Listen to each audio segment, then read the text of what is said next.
This is a story about a fox. He lived deep in the woods with his wife, Mrs. Fox.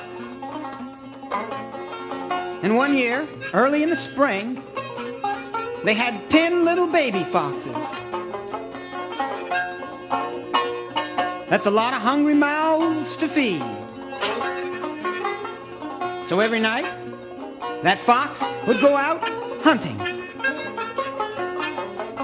He'd try to bring home some meat for his wife to eat, and some bones for the little ones to chew on so they'd get good, strong, healthy teeth.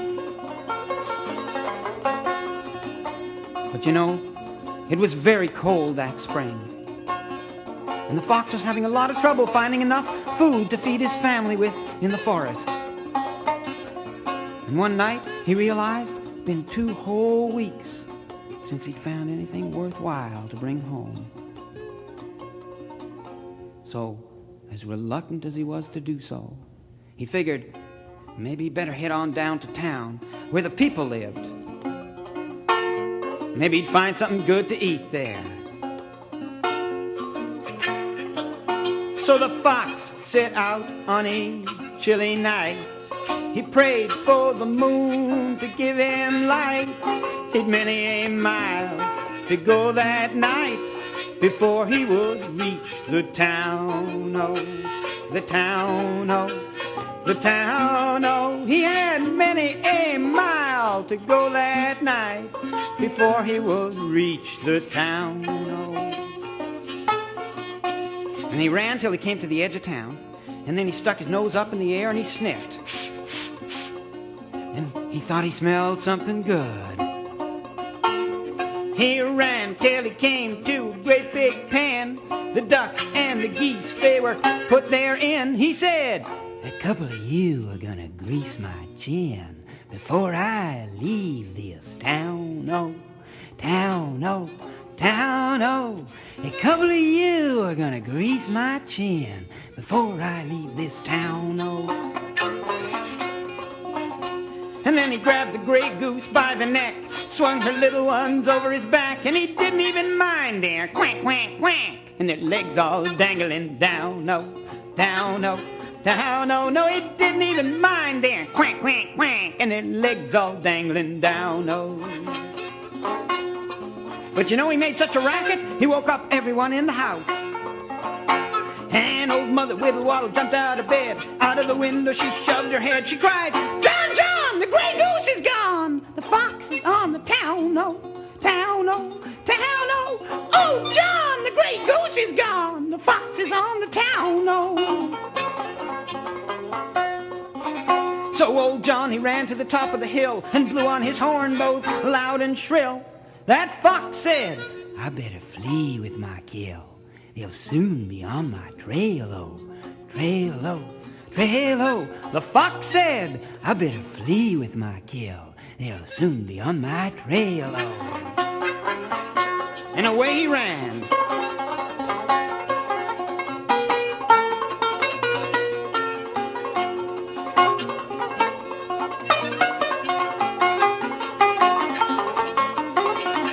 But you know, that fox, he was no dummy. He didn't head off running towards home. No, sir. He ran off in the opposite direction, across the countryside. And he kept right on running till he came to a little stream of water.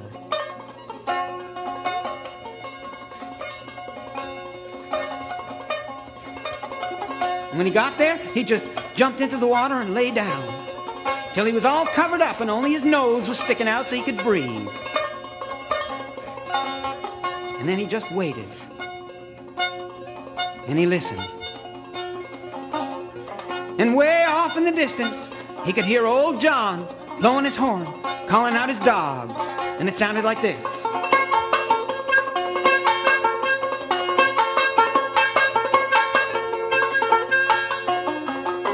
And then after a little while, that fox could hear the dogs following his trail, getting closer and closer to where he was hiding.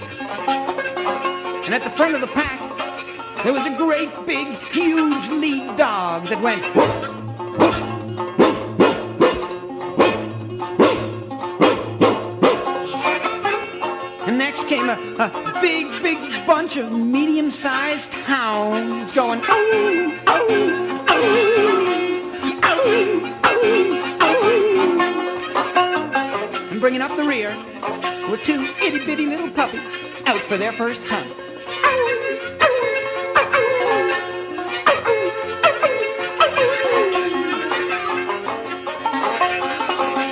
And those dogs, they came running right up to the edge of that stream. And when they got there, they stopped. And they sniffed around for the fox.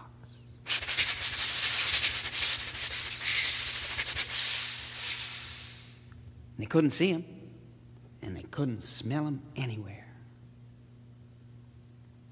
And then they looked down at the water where the fox was hiding.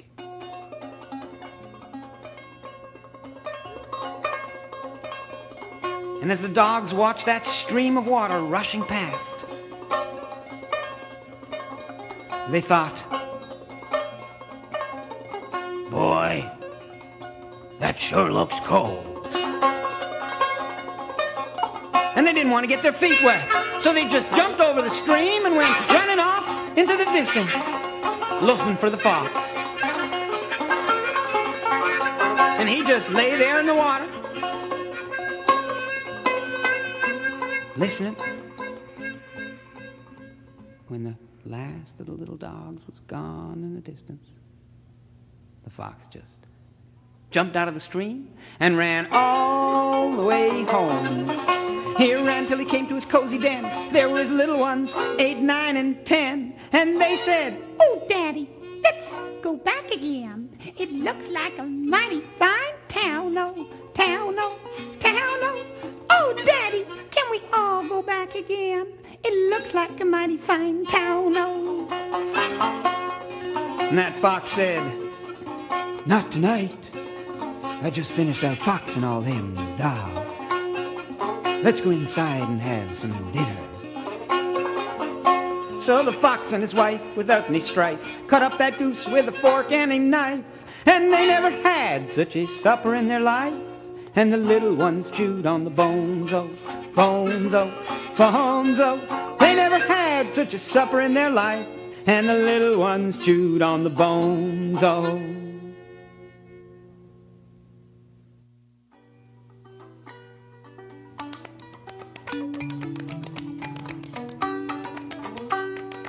Boots, boots, they are my favorite clothes. I'd like to wear them all the time. They give me happy toes.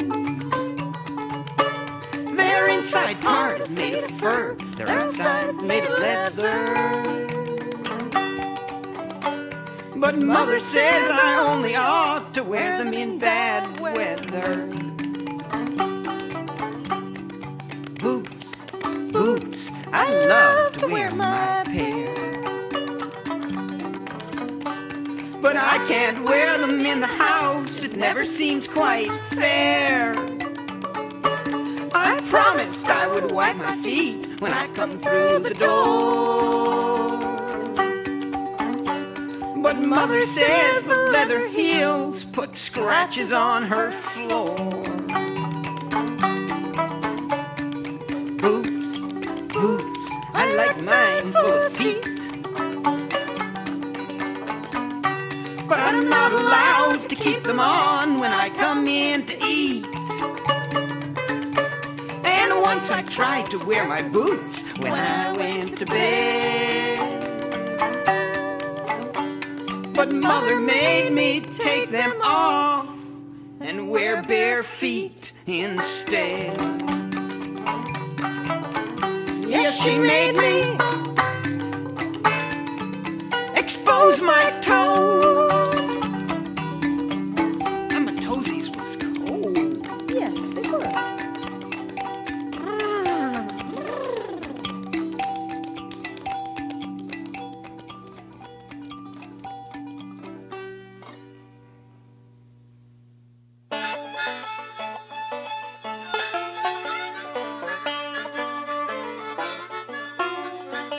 There was once an alligator who looked just like a log. floating through the swamp in the middle of a bog. His only name was Charlie, and he lived with his dear mother. And they swam there in the water, right next to each other. And early every morning, it was off to school he went. In an alligator school bus with his friends he was sent. Oh, those little alligators, they sat there side by side, while the alligator driver, he took them for a ride. But Charlie didn't want to go, and one morning when he woke, he said, I'd rather stay at home with all the swampy folk. Oh, please don't make me go, Mom. The school bus makes me sick. It makes my stomach feel as though I've swallowed up a brick. And that bus driver is awful. He drives the bus too slow. I won't get on the school bus, Mom. I just refuse to go. It makes my head feel funny when it bounces up and down. And it isn't right for gators to go to school in town. But all his mother said after Charlie made that fuss was, See you later, alligator. and she made him take the bus.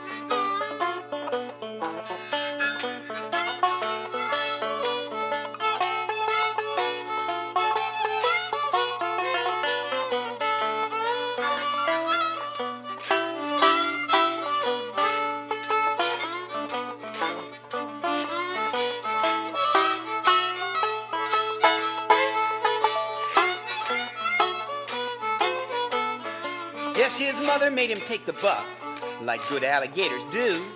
But Charlie got so angry that he ate the driver's shoe. And then he ate the shoes of everybody there. And becoming agitated, ate the bus's bottom stair. Why, once he'd gotten started, Charlie couldn't stop. He made each wheel a meal, which made that driver hop. Oh, the bus driver, he was angry. But Charlie's friends were glad. They started eating all the seats, which made that driver mad. Oh, the driver started shouting at that alligator bunch. You mustn't eat the school bus. Why can't you wait for lunch? But by then the bus was empty of seats. And what is more, those alligator children started eating the bus door.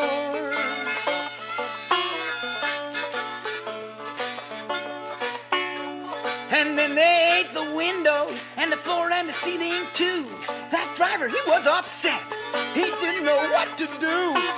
Charlie and his friends, they put that driver in such a fright. They were gobbling up his school bus right before his very sight. Well, he had to save his motor, so he sent them on their way. For those unruly gators, there was no school that day. And Charlie, he was the hero of that alligator romp. Those little alligators, they headed straight back for the swamp, and all the gators held a meeting at which they did decide that buses are for people. Alligators need not ride. And Charlie and his friends now have their school in the swampiest bogs, where they're learning to catch their dinners while pretending to be logs.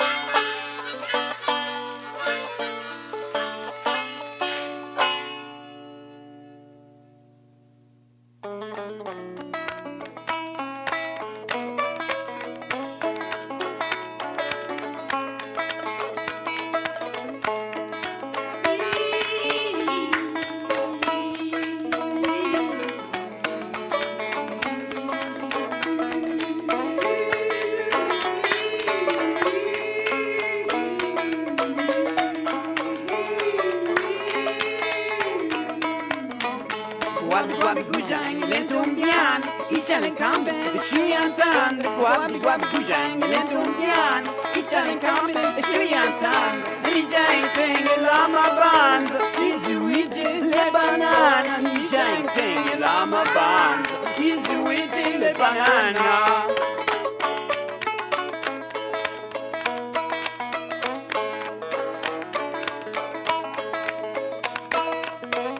Guabi guabi gujang lentung yan, ishaling kamben, the tree and tan. Guabi guabi gujang lentung yan, ishaling kamben, the tree and tan. Nijang ting lama bands, izuiji le banana, Nijang Tengi Lama Ban. Easy Weezy banana.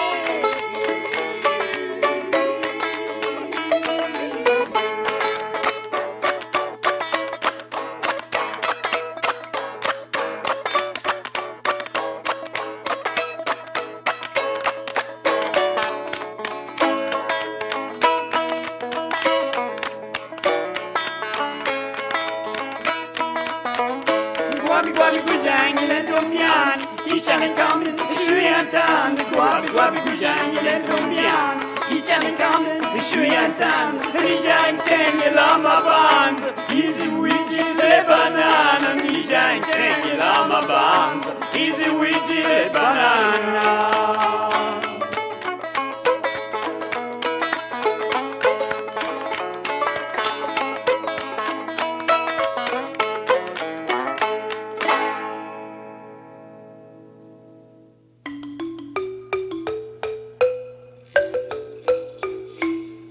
Way back in the days of the dinosaurs, when there were no people and there were no wars, just dinosaurs here and dinosaurs there, dinosaurs just about everywhere, dinosaurs, dinosaurs every which way. The world belonged to dinosaurs back in those days. There were dinosaurs that could fly and glide in the wind high up in the sky, and dinosaurs that could swim deep down in the ocean where the light is dim. Dinosaurs all over the land, in the mountains, in the valleys, on the beaches, in the sand. Those dinosaurs ruled the world for 150 million years. Well, who would have thought that the day would come when they would disappear? But one day, a huge asteroid, it flew down from the sky and landed in the ocean and made the waters fly. Oh, the ocean heaved and swelled, and it made a mighty splash as the asteroid hit bottom with an earth-shattering crash. The ocean bottom opened, it cracked open with a roar, and up grew a volcano right from the ocean floor.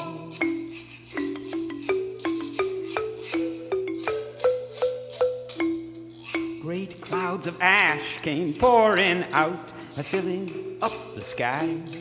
They made the whole wide world turn dark, and the dinosaurs never knew why. Those clouds of ash, they blocked out the sun, and they made the world grow cold. And everywhere dinosaurs started to die, the young just as quick as the old. That was way back in the days of the dinosaurs, when there were no people and there were no wars.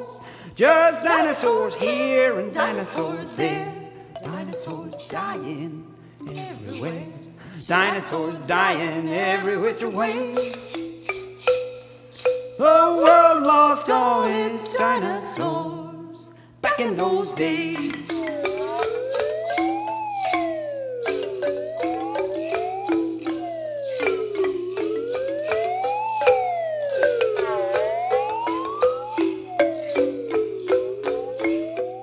That was 65 million years ago that the dinosaurs all died. For more than 60 million of those, no human baby ever cried. For there were no people on this earth until quite recently. And if we're not careful, we might disappear as suddenly. For the power of the atom that we've harnessed in our weapons is worse than that asteroid that the dinosaurs and a whole lot more with its mighty blast destroyed. And if we keep those weapons for fighting in our wars.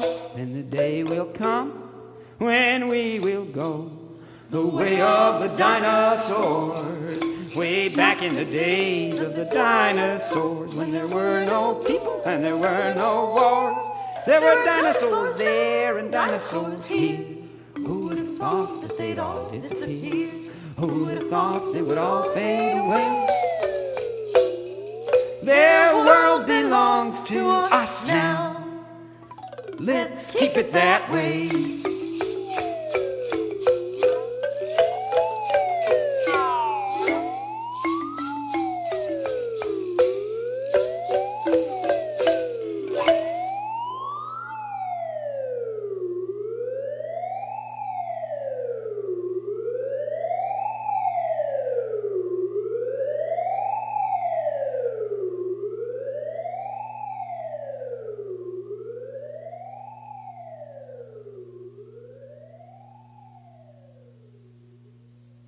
This is a song about a little girl with a very long name. In fact, her name was so long she could hardly even remember all of it. She used to say, My first name is Sarah. I remember that. But nobody ever calls me by my first name. They all call me by my second name. Well, actually, they call me by my nickname, what comes from my second name. I'm not sure I remember what my real second name is. Her second name was Elizabeth, but most folks knew her as Lizzie. And trying to say all her names in a row is something that made Lizzie dizzy. So Lizzie got busy and wrote them all down. And soon it was known all over town that her name was Sarah Elizabeth Ward Sullivan Silver. Elizabeth woke up one morning to find that the hair on her head was bright red. She was still a redhead when she climbed back in bed that night after she had been fed. As she lay there in bed, all her names filled her head. So she opened her mouth and she said that her name was Sarah Elizabeth Ward Sullivan Silver. At the sound of her voice, something quite strange filled up the air in her room. The moment I spoke, a big cloud of smoke appeared there sooner than soon.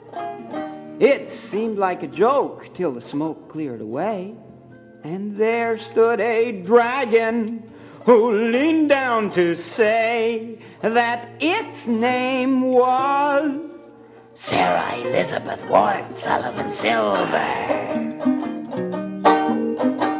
Now Lizzie was troubled by this twist of fate, and she could see that the dragon was too. We both shared one name. We had been named the same. And neither one knew what to do. Till the dragon decided to swallow the child. And it ate up poor Lizzie and sat there and smiled. Yes, I ate up Sarah Elizabeth Ward Sullivan Silver. This dragon has quite a fine stomach, Thought Lizzie. but I'd rather not be in it. So I'll crawl out its mouth when it has its next meal. I hope it soon plans to begin it. But the dragon just stood up and spread its wings wide, and then flew out the window with that girl stuck inside. And that girl was Sarah Elizabeth Ward Sullivan Silver. And the dragon flew home to its mountaintop cave, and then lay down to sleep on the floor, with its stomach filled up with Elizabeth, the dragon began to snore.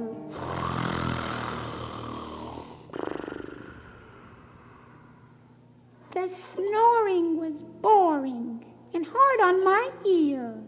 But it kept the mouth open so that girl could appear. And then out crawled Sarah Elizabeth Ward Sullivan Silver.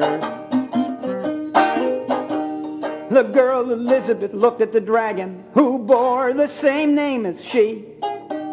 Then the dragon awoke, and I coughed out some smoke.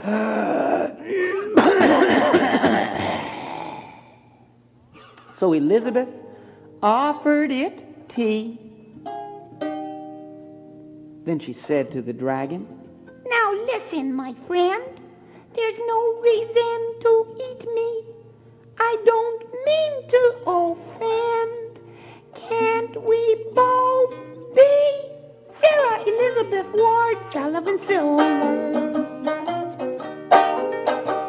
The dragon reflected and had to admit that eating the girl had been hasty. But hasty or not, that dragon still thought the girl I had eaten was tasty. Still, they ended up friends. And to make its amends, the dragon flew Lizzie back home in the end. And they both were Sarah Elizabeth Ward Sullivan Silver.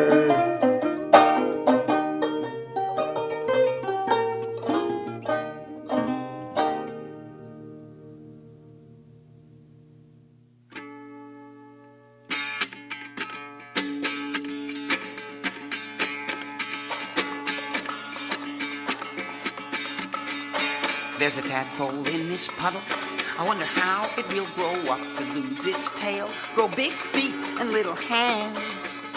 There's lots of puddles out today. It rained all day yesterday, and I got to get back home before it starts to rain again.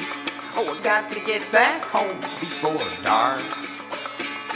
Oh, I got to get back home before it starts to rain again. Oh, I got to get back home before dark.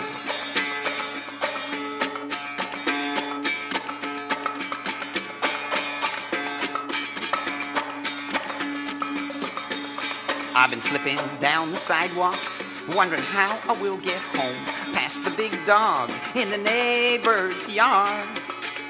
He growled at me yesterday, so I'm still scared of him today.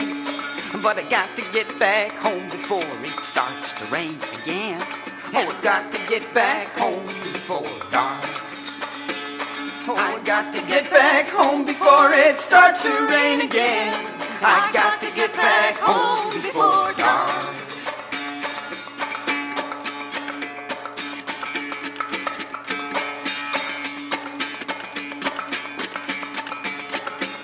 I saw a stripy orange cat go and jump that neighbor's fence, and I never will ever know why. Oh, I don't care anyway. Mama says it's gonna rain again today, and I got to get back home before it starts to rain again. I got to get back home before dark. I got to get back home before it starts to rain again. I got to get back home before. I got to get back home before. I got to get back home before dark.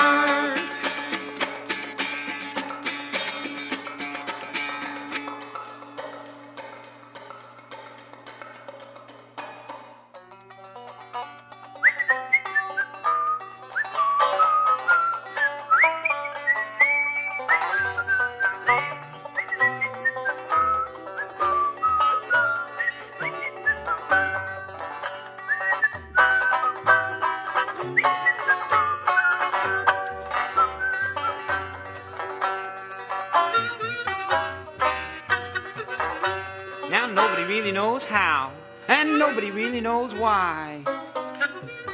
But one day, the lion made of stone that had always stood so still in front of the big library way up on the hill opened up his eyes and shook his giant head and stopped being stone but came alive instead. And then he calmly walked up the stairs and went inside the library.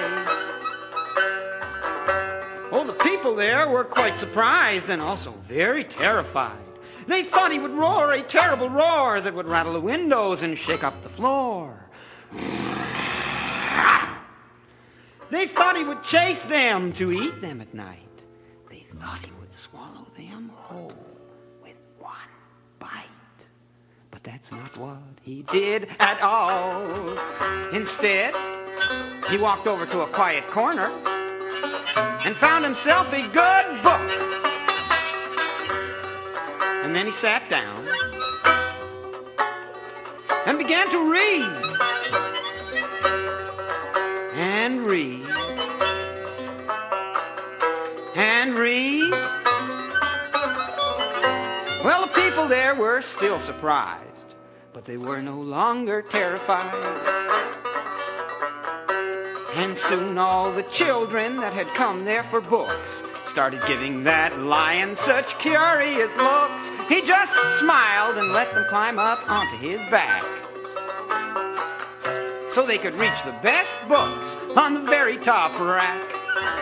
Those children liked him very much, but problems soon arose. The librarian was upset. She said, "That lion laughs too loud whenever he reads a funny book. That lion is not proud. He cries whenever he reads a book he thinks is sad." When that lion cried for hours, that librarian became mad. And all that lion wanted to do was read and read and read. Now, the next librarian's anger was the result of a different cause. He said, "Hey, everybody, come look at this. That lion has placed his paws all over our newly waxed tables, and he's leaning way back in his chair." This made the librarian so upset, he was starting to tear out his hair. And all that lion wanted to do was read and read and read. Why, even the janitor was upset. He said, "That lion reads all night, and since lions can see quite well in the dark, he hardly needs any light. But last week I lent him my flashlight, just to help with his reading speed. And now he won't give it back to me. All he ever does is read book after book." All that lion wanted to do was read and read and read. But soon all the people that wanted to read were starting to get quite upset, for none of the books that the lion had read were back on their shelves as yet. That lion was reading so awfully fast that practically every last book was lying about. So to find one they wanted, the people would each have to look through 1,000 or more that lay on the floor in hundreds of piles all around. And if they were lucky and searched a long time, their book would sometimes be found. And all that lion wanted to do was read and read and read. Oh, when at last not a single book was left upon the shelves, the whole town was in an uproar. Finally, the mayor himself was called upon to ask the lion to please leave. Well, the lion, he stopped reading. He just put down his book, and his eyes, they met the mayor's for a very long look. But he didn't look angry. No, he couldn't be mad. Why, he'd just finished reading the very last book they had. And since all the reading he had come for was through, to get up and leave seemed the best thing to do. So the lion got up and he walked out the front door, and he climbed right back to where he'd been before. And then he laid down and he turned back into stone. Exactly how he did that is really quite unknown, but up at that big library now almost every day, visitors that climb the stairs can be heard to say, "What a smart-looking lion." What a clever-looking face. "I've never seen another lion like the one that's at this place." Why, all of them could tell by just looking at his eyes that that lion is well-read and exceptionally wise.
I see France. I see Zeta's fancy pants. They're not too big, they're not too small. They're just the size of Montreal.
Pigeons on the roof had all stopped cooing. Outside the night was hot, the moon was bright. The shadow of a tree, as I could plainly see, hung darkly on my walls throughout the night. That tree's overgrown beside my window. I can almost reach its branches from my bed. And on that night an owl, with his face in his scowl, was sitting on a branch quite near my head.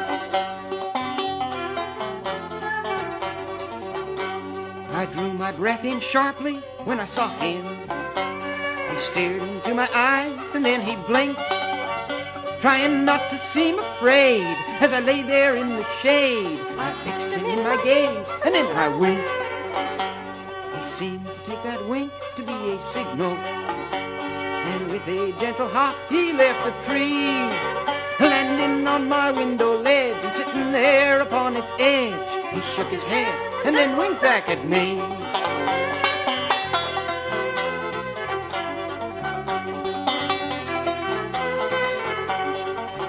And then that owl said, "Good evening," as I listened. I pinched myself. I thought it was a dream. But I was awake all right. I had been awake all night. And then he said, "I know how strange this all must seem, but I've come to bring a message to you humans from all the wild creatures of this earth. And so with a delay, this message to relay. I'll say my piece to you for what it's worth.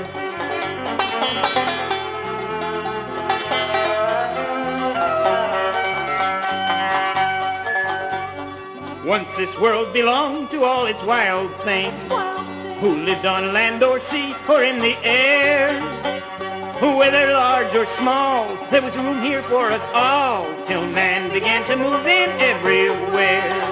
And then you humans started tearing down our forests and damming up our rivers and our streams, pouring filth into the seas that spreads like a disease, choking off our lives to suit your dreams.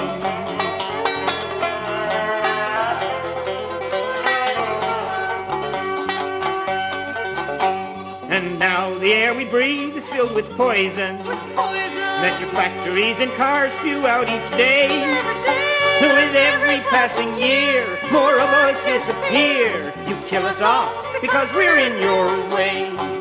No animal can fight against a tractor or ever stand a chance against a gun. There isn't any doubt that time is running out, and the dreadful things you do can't be undone. And with those words, the owl flew out my window. He never stopped to take a backward glance. I lay there in my bed, thinking back on what he'd said, of how this was the animal's last chance.